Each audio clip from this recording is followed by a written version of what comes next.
Так, игруху я прошел. Отличный хоррор. Увидел доп. Материала. Решил постримить сейчас. Пусть будет. Мало ли кто-то будет играть. Ну или... Ну, если будет играть, значит, увидит у себя в игре. А захочет посмотреть, кстати, доп. Материалы очень интересные. Как снимали актеры. Да я тоже посмотрю. Я, кстати, не смотрел. Поехали.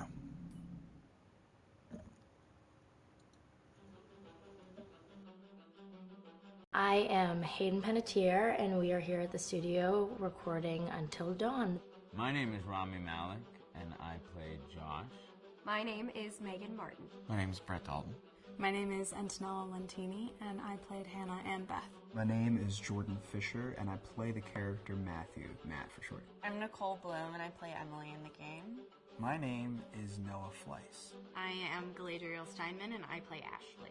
So, Until Dawn is the story of 8 teenagers who revisit this cabin in the woods about a year later after a really traumatic experience where I've lost 2 of my sisters, so coming to kind of get some closure in that respect. One of the things that Larry does really well is make these multi-layered characters, and I think for just the story in general, it follows the quintessential horror film plot lines, but the characters are so unique in themselves, and I think that's very cool. Oh, I hope this was the right thing to do. What? You know, getting everyone together on the anniversary. I mean, Josh seemed really pumped about us all doing something, didn't he? Yeah, no, he definitely did. I haven't seen him so excited about something in forever. Good, good. Sam and I have a few things in common, such as being huge lovers of animals, and she's a huge animal lover. She's vegan. She is a pacifist. I'm not quite sure if I'm gonna go as far as saying that I'm a pacifist, but she's spunky and cool. I know that she, I think, is made fun of a little bit by the rest of them who think that her morals and her beliefs in that area are a little ridiculous and they don't agree with them, but she doesn't care. It doesn't stop her from being herself, and that's something that I hope I have in common with her. You know, he definitely can be depressed at some times and a bit of a loner, but he takes some solace in one of his sister's friends, Sam, played by Hayden Panettiere, and invites everybody back to the same house the next year to kind of find some closure. Jessica she has a whole lot of personality. She is definitely the sort of mean girl character that, you know, at school she knows she's pretty, she knows that boys like her, and she's going to use it to her advantage. He's got a big heart, and you can tell that that's very evident, especially how he treats his girlfriend, Emily, and, you know, he's kind of a meathead, but in the best way possible. She really knows what she wants, and she manages to get that from whomever it is, whether it be Matt or Mike. You know, she's really driven, and I can definitely relate to that. My character is Chris, and he is what society might consider the nerd. Да, они все, кстати, очень похожи. Ну, как похожи, это все по образу и подобию были. Ashley she's a little more serious than some of the other girls. She's definitely very intelligent and thoughtful. She kind of looks at the whole big picture of things. She's not quite as geeky as Chris, but they connect in a lot of ways. Mike is like big guy on campus. He's the class president who has some charm and has brain, and I don't know, people seem to like Mike. He gets away with a lot, though. He can be kind of jerky. The fact that he really just kind of wants everyone to be happy.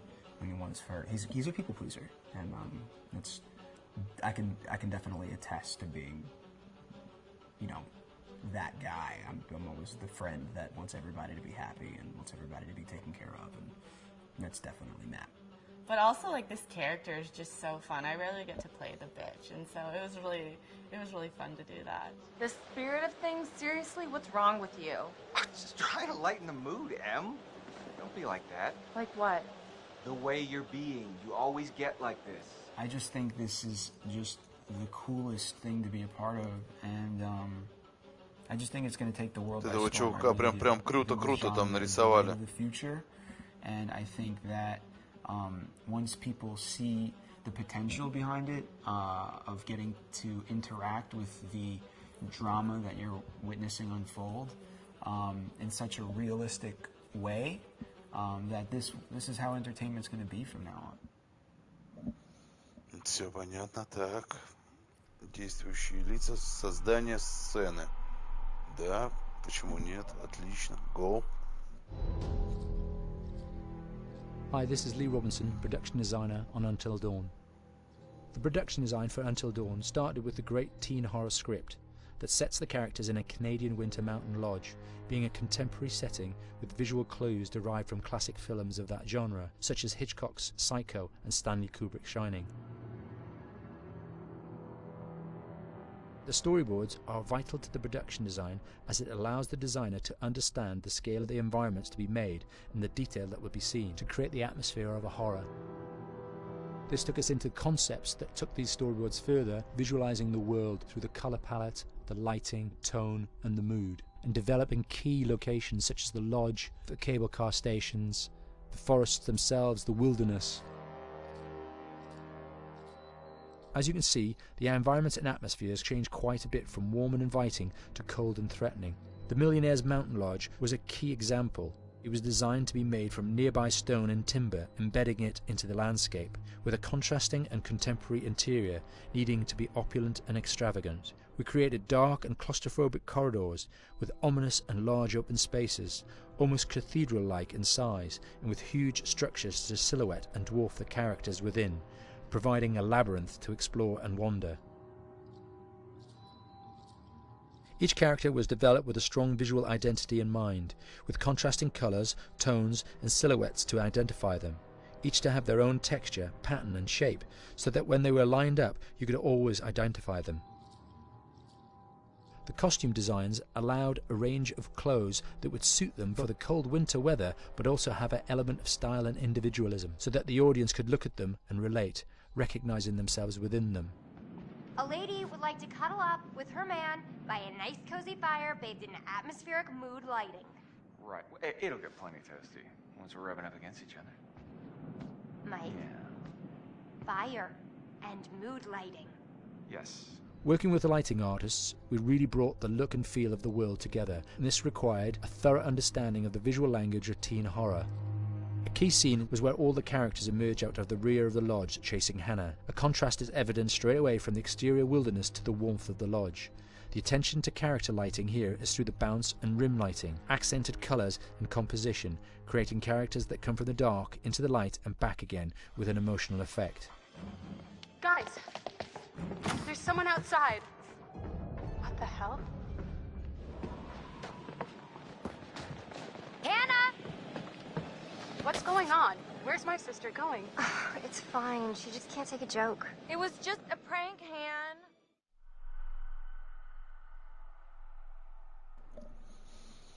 Так, что там? Наука страха. Until Dawn is a game that's full of horror, and one of the things we decided to do early on was to take a scientific approach to how scary it Ничего was. себе, они молодежь So we посадили. did experiments on Проверить, people, and we эксперимент. measured their responses to the game. We've created a test area. It's as close to a home setup as we can get it. We've recruited ordinary people to play the game, and we've left them to play it on their own. You're turning the light off.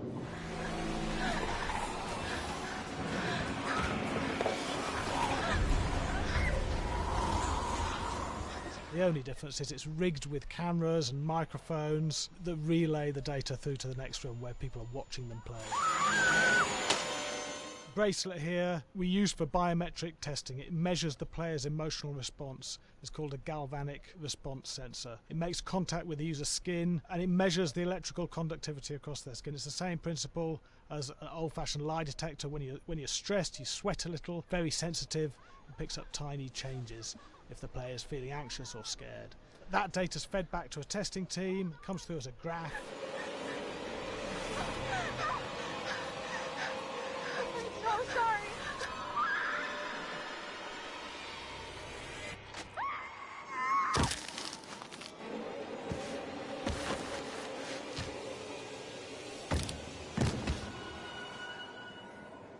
There's no point testing 1 or 2 people, you have to test a lot of people. And what's your step?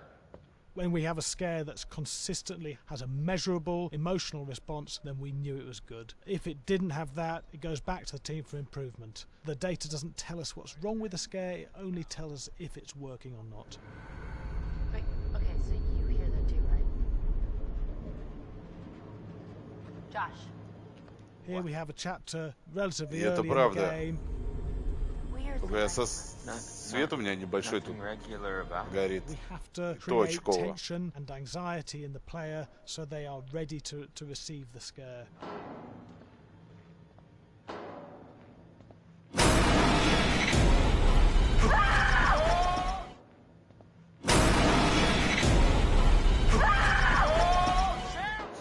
Да, да.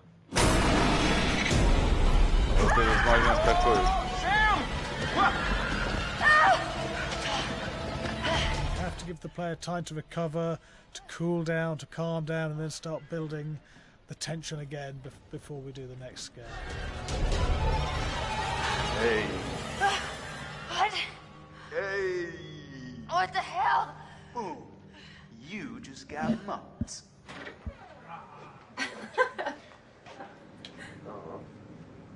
Yeah, I have such an adrenaline high from that game. There's 2 things we found. One is we could look at the scares, analyse if our expected scares were working effectively. Were people shrieking and covering their hands, or were they getting an emotional response from it? And being scientific about it means that we strip out people's opinions about whether things are working or not. We've got data, and we look at the data. If it's working, we're happy with it. Really scary. Bit scared and wanting to get away. I actually maybe a bit scared to play on my own, but in a room with the lights on, yeah, with some other people as well, yeah, maybe.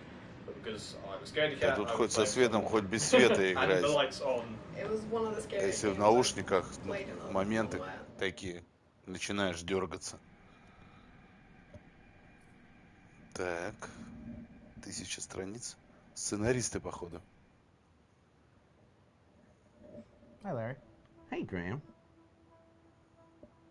Hi, my name is Graham Resnick. I'm a filmmaker, writer, director, sound designer, and I started working with Larry Fessenden about 10-15 years ago through my friend Ty West, who I grew up with, and have done a lot of sound design with on his films. And he was producing Ty's films at the time, and Ty introduced me to Larry. Larry produced my first feature, and we've written together on several projects. My name is Larry Fessenden. I'm a filmmaker. I run Glass Eye Pix, which is an independent production company out of New York. We make indie movies, a lot of scary movies as well. And I got a call to audition to write this video game. And I called my pal Graham Resnick because Graham is a gamer. And while I thought I could offer something to the idea of writing this multi-branching story, I knew that I would want Graham's expertise as a lover of gameplay, since I guess games were started. So and just as a lover. And as a lover, yes. Which is why there's so many sex jokes in the game. There was one Italian website that did say the Larry that's Fessenden right. and Graham Resnick, the 2 lovers behind Until Dawn. Come here. Maybe I know how to handle you too. I am definitely ready to be handled. So I wanted Graham by my side. Yeah, and we got the gig, and it's been an amazing ride. Точно. Я думаю, на кого он похож? Он похож на Джека Николсона. Или он косит под него? What? Oh my god! Такой же безумец. Matt, what are you doing here? Hannah. I'm sorry, Hannah. This all got Don't out of lie, hand, just but So in the game, the basic setup is that a year prior to the game's start, all these kids Такое у had него gone безумное to лицо a здесь. ski lodge that was owned by the parents of one of the kids. Кое-какие есть Or a couple фильмы of у kids. Джека And, Николсона. some of the teenagers played a prank on some of the other teenagers, and a terrible tragedy occurred when a few of them, Ну не этот 2 Типсон, sisters, а ran другой. out into a blizzard, and were never seen from again.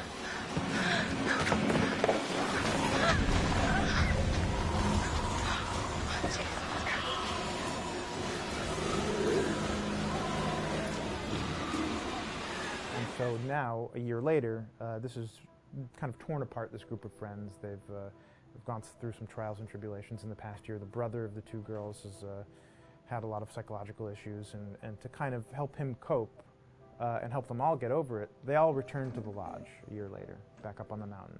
And the idea is to get over it, but... the healing does not begin. Yeah, and these kids are all trying to find themselves. They've been through a trauma, but in general, they're just teenagers trying to figure out who they are. So they're all kind of falling into the patterns, the stereotypes, the characters they see on TV and in the movies. I think we were very interested in taking genre tropes and kind of making them sort of refresh them.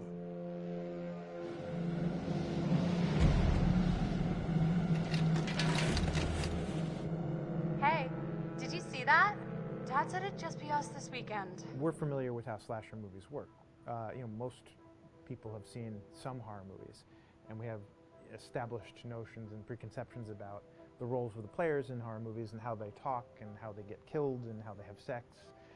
And to bring you into the game that way and then subvert a lot of those expectations was kind of our goal. They're haunted by some incident that happened in their past, which I think you pretty much figure out that that's going to have a role in their interaction. Yeah, so I think what was fun was we take some sort of stock characters and we try to give them some shape, but at least at the beginning they're recognizable in the way of groups of friends. There's, you know, the jock and the bitchy girl and the rivalries between everyone. And oh my gosh, and really fun characters too. Like we just had so much fun living in the minds of these characters through writing the script. What do you think? Jesus! You know, it was fun. I think we were looking to get that kind of banter that you see both in movies, but also that you absolutely have with friends, and sort of those inside jokes. And of course, as writers and as friends ourselves, we sort of developed little tracks, and we try to give the characters that kind of vibe.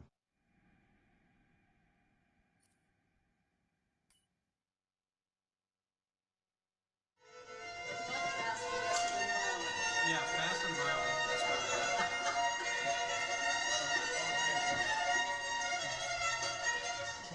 All right, from the top.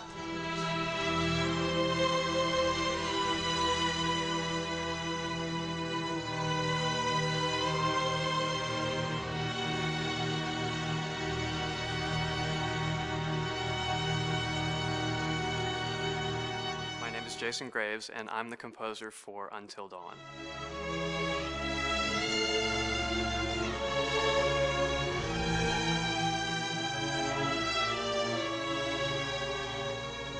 I've been involved with Until Dawn for about a year now.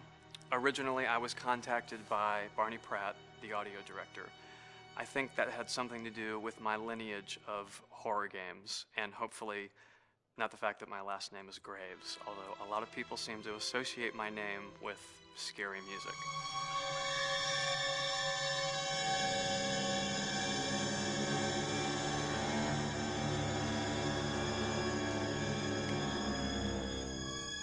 One of the things that was really exciting about working with Barney and the team at Supermassive is they really wanted something unique for the music. They wanted the music to stand out and be a character on its own in the game.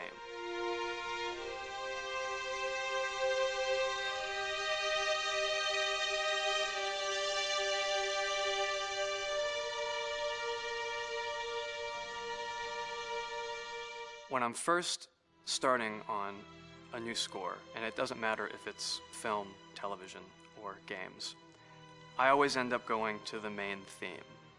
Sometimes the developer or producer isn't even necessarily interested in the main theme at the beginning. I just want to do it for myself, because for me the main theme is the identity of the game. It establishes the mood, the atmosphere, and the character of the music and how it's going to be playing in the background. And that's what we did with Until Dawn. That was actually my demo pitch to Supermassive Games. I put a main theme together, recorded all the instruments at my studio, and sent it to them. And they liked it. We actually ended up recording that exact theme, all the instruments and everything, live here at Ocean Way probably 9 months ago. and that's what we've been using in all the demos for the game, and that's the final version of the theme that is the main theme that you'll hear on the menus and in some key pieces of gameplay.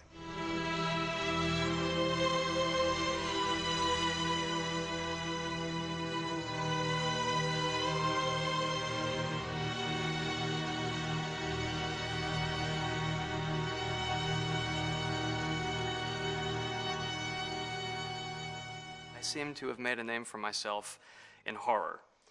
And there's something about scary music. I think it's maybe the lack of rules. The biggest rule in scary music is there are no rules. So you can do anything you want. And actually, if you end up doing things that don't feel like they would work out together, they kind of clash and it ends up being even more effective for scary music.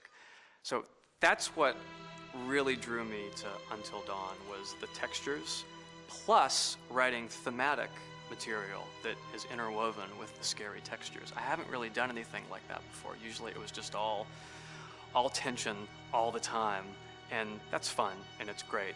But I'm actually at heart a very melodic composer. That's the kind of music I love listening to, and that's the kind of music I love writing.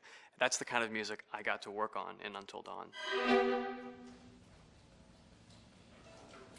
nice. Same thing.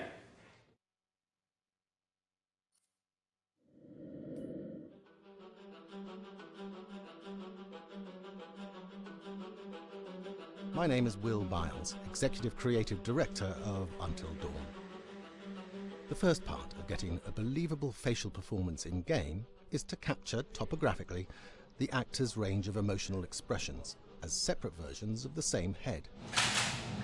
Every tiny nuance gets digitized and merged, effectively creating a model that can recreate every facial movement that the actor makes.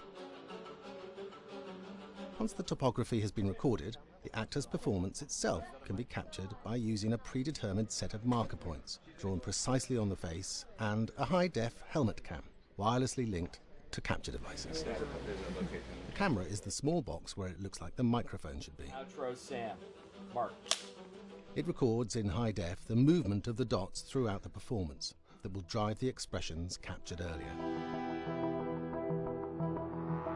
Unlike other systems, this form of capture is far less lossy because there are fewer interpretations between performance captured and performance rendered finally in-game.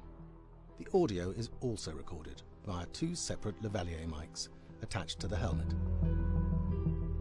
It takes a while for the actors to acclimatize to carrying around the recording devices and the helmet cams, but very soon the shoot becomes similar to any other effects shoot or a green screen shoot. The actors in these scenes are only recording facial animation, but use cursory body movements for pacing. Wait, and maybe we should all stick together and find everybody and make sure that we're all okay, so... 1-1, the year before the prank. Take 2, Mark. Other than the other actors, they have to use their imagination for everything and everywhere that they are supposed to be seeing and feeling. Idiot! So dumb!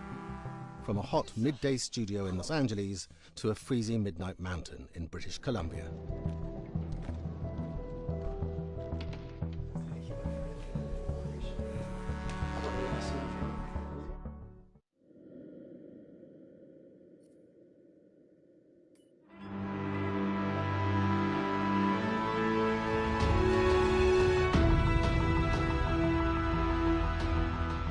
Until Dawn has a dynamic, ever-changing story, the facial performances and the body performances are recorded separately, with different systems.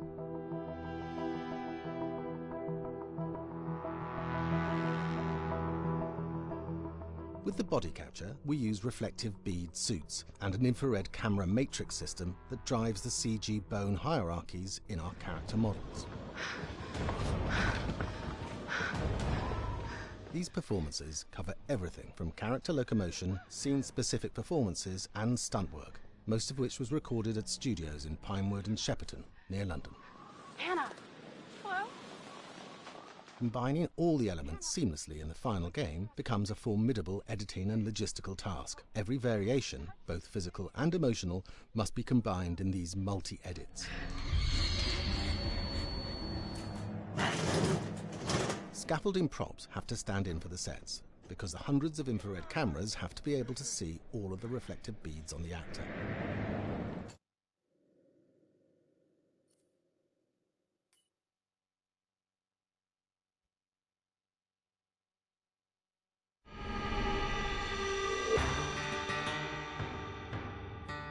America's Northwoods border region. Within this land of 10,000 lakes and miles of dense timber, a hideous creature is believed to lurk. The Northwoods is probably one of the last frontiers in America. There's still a lot of places in this area that hasn't been set foot by man. Monsters and mysteries exist here because it is remote. Up in the Northwoods, winters are long. In times of biting cold and isolation, a devouring monster is believed to come forth. It's terrorized native people for generations. Growing up, I was told, like, don't go outside, the Wendigo will get you.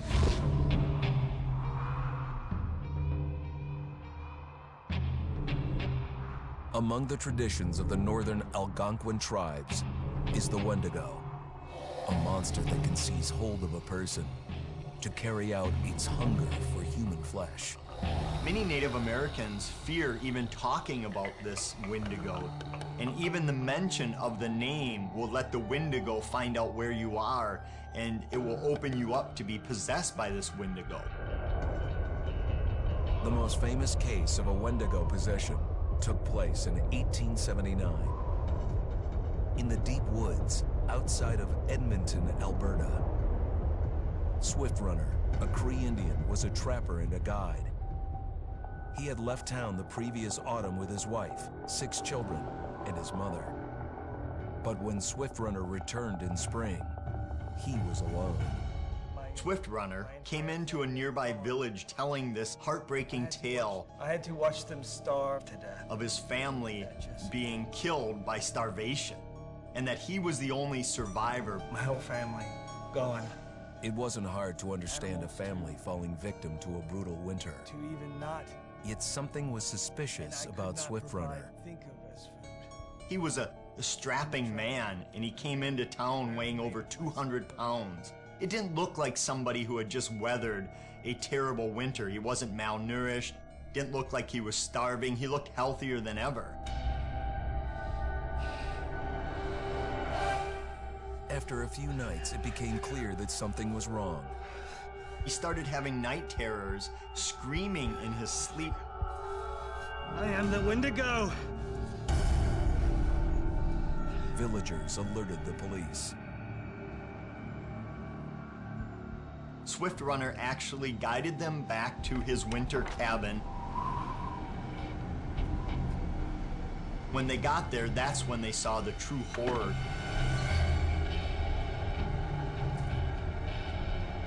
Human skulls were scattered around, many bones, some of which had been snapped in half, and the marrow inside had been drained. They had never seen anything like it. Swift Runner had killed his entire family, shooting them, hitting them with an axe, strangling, and then eating most of their bodies.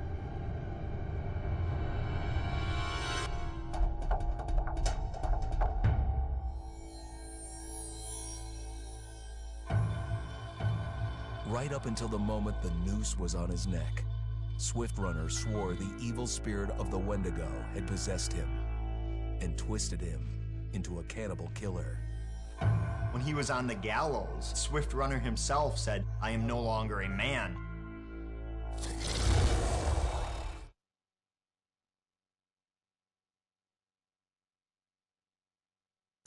Такая, да, история интересная.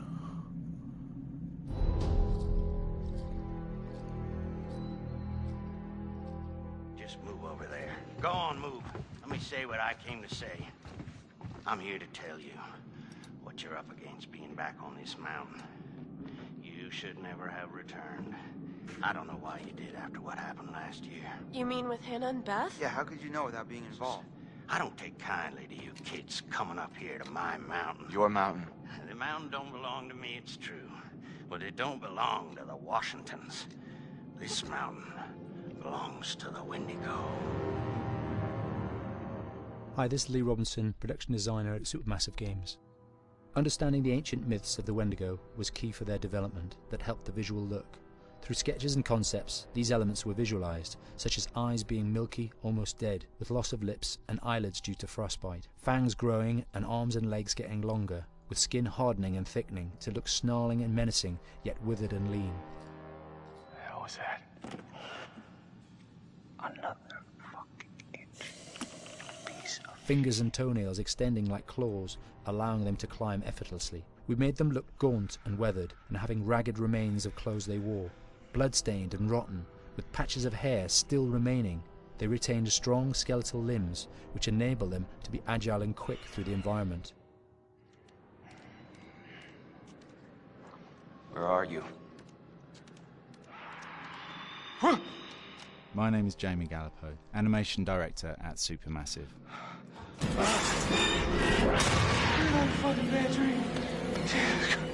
The overall direction on the creature was to be very strong, to be extremely fast. We wanted a spider-like movement to the creature. 1 minute scampering to leaping and then crawling, almost instantaneous. And finally, we wanted the creature to have this real, uncontrollable thirst for flesh.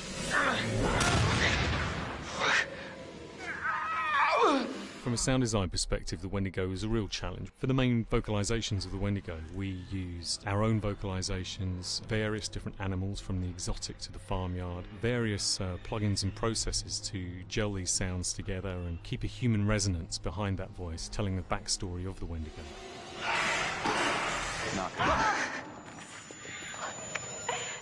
During the chase sequences, the anger of the Wendigo is felt by encircling breaths, screams and screeches that essentially chase you as you're being chased by the Wendigo.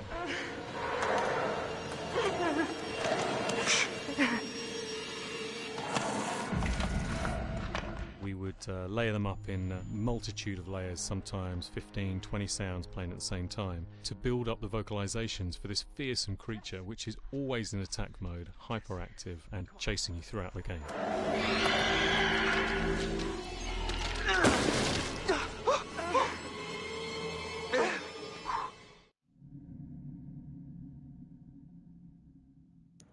Блин, а больше у меня не открыто здесь. Еще 3, что ли? Да, наверное, еще 3 допа. Вот. Так я и не открыл. Тотемчики утраты, да эти. Ну, ничего страшного. Еще раз всем спасибо, кто смотрел. До свидания.